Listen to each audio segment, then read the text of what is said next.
ఆమె ఈ ప్రయాణంలో ఆమె ముగించిన ఈ తరుణంలో నేను కొంతమందికి తప్పనిసరిగా కృతజ్ఞత చెప్పుకోవాల్సి ఉంది. దానికి కూడా ఇదొక కారణం.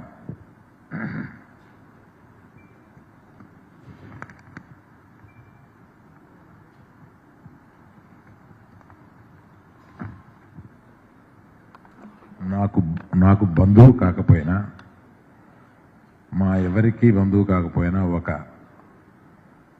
సహాయకురాలుగా వచ్చి మా అమ్మని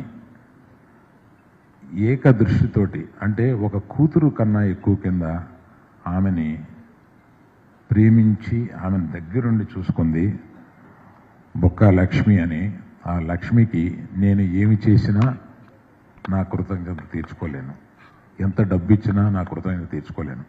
ఎందుకంటే ఆ లక్ష్మి అనే ఆవిడ అంత చక్కగా మా అమ్మని ఏ చిన్న విసుగు లేకుండా అంత ప్రేమిస్తూ చూసింది కనుక ఆమెకి నేను చెప్పుకోవాలి. తర్వాత పక్కింట్లోనే ఉండి డాక్టర్ వెంకటేశ్వరరావు గారు నిరంతరము ఆమె ఆరోగ్యం గురించి చూసేవారు. అది కాకుండా మా అల్లుడు అంటే సాయి ప్రవీణ్, విద్య నా కూతురు లాంటిది. విద్యామాధురి మీ అందరికీ తెలుసు. ఆ విద్యామాధురి భర్త సాయి ప్రవీణ్, డాక్టర్ సాయి ప్రవీణ్ అపోలోలో చేస్తూ ఉంటారు.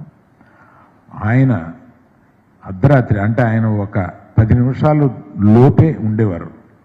అర్ధరాత్రి ఎన్నిసార్లు వచ్చారో ఆమెకి ఏదైనా చిన్న అస్వస్థత ఉన్నా కూడా ఆయనకి, అపోలో యాజమాన్యానికి కూడా నేను కృతజ్ఞత చెప్పాలి. తర్వాత అపోలోలో డాక్టర్ సుబ్బారెడ్డి అని ఒక డాక్టర్ గారు ఉన్నారు.